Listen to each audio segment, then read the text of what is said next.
حضرت جابر رضی اللہ تعالیٰ عنہ کہتے ہیں کہ رسول اللہ صلی اللہ علیہ وآلہ وسلم نے فرمایا، اس صبح کی قسم جس سے ظلمت شب چھٹ گئی، اور 10 مبارک راتوں کی قسم سے مراد ذی الحجہ کے 10 دن ہیں، اور تاک کی قسم یوم عرفہ ہے، اور جفت کی قسم سے مراد قربانی کا دن ہے۔ اسے امام نسائی نے روایت کیا ہے۔ احادیث مبارکہ کی طرف بڑھتے ہیں۔ حضرت ابو ہریرہ رضی اللہ تعالیٰ عنہ سے روایت ہے، وہ کہتے ہیں رسول اللہ صلی اللہ علیہ وآلہ وسلم نے فرمایا، جس نے اس گھر یعنی خانہ کعبہ کا حج کیا، پس وہ نہ تو عورت کے قریب کیا اور نہ ہی کوئی گناہ کیا، تو تمام گناہوں سے پاک ہو کر اس طرح واپس لوٹا جس طرح اس کی ماں نے اسے جنم دیا تھا۔ سبحان اللہ۔ یہ حدیث متفق علیہ ہے۔ حضرت ابو ہریرہ ہی سے روایت ہے کہ رسول اللہ صلی اللہ علیہ وآلہ وسلم نے فرمایا، ایک عمرہ سے دوسرے عمرہ تک کا درمیانی عرصہ گناہوں کا کفارہ ہے، اور حج مبرور یعنی مقبول کا بدلہ جنت ہے۔ یہ حدیث متفق علیہ ہے۔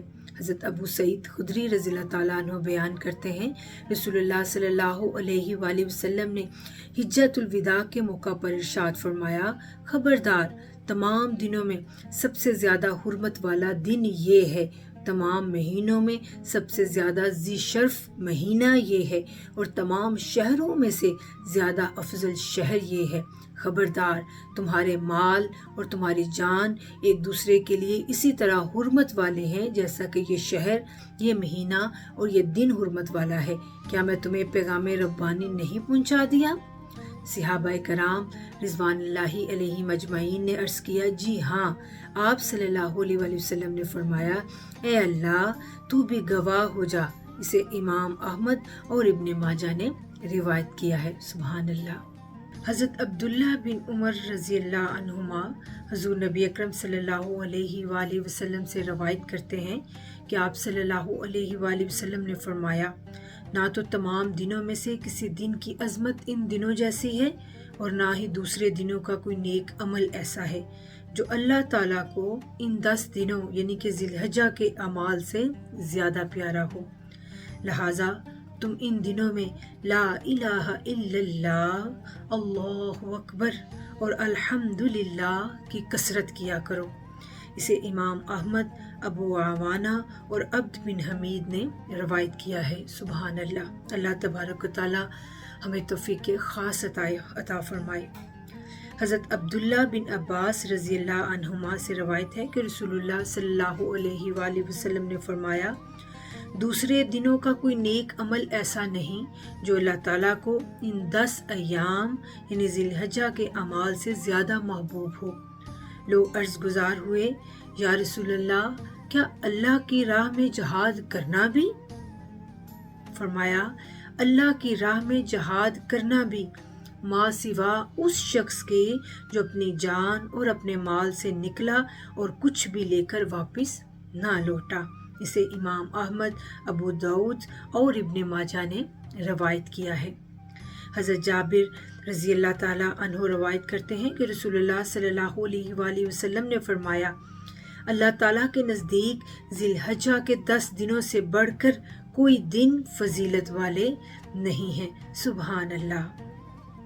ایک شخص نے عرض کیا، یا رسول اللہ، وہ دن افضل ہیں یا ان دنوں میں اللہ کی راہ میں جہاد کی تیاری افضل ہے؟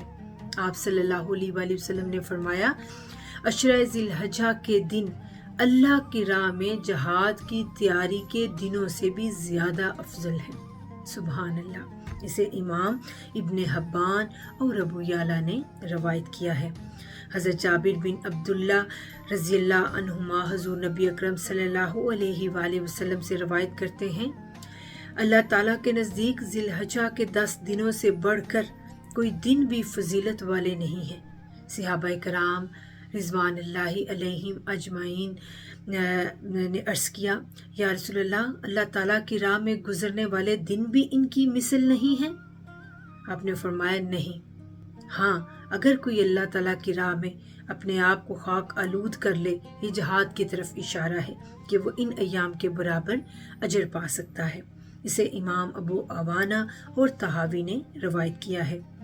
حضرت ابو ہریرہ رضی اللہ تعالیٰ عنہ سے مروی ہے کہ حضور نبی اکرم صلی اللہ علیہ وآلہ وسلم نے فرمایا، جن دنوں میں اللہ رب العزت کی عبادت کی جاتی ہے، ان میں سے کوئی دن عشرہ ذی الحجہ سے زیادہ اللہ تعالیٰ کے ہاں پسندیدہ نہیں۔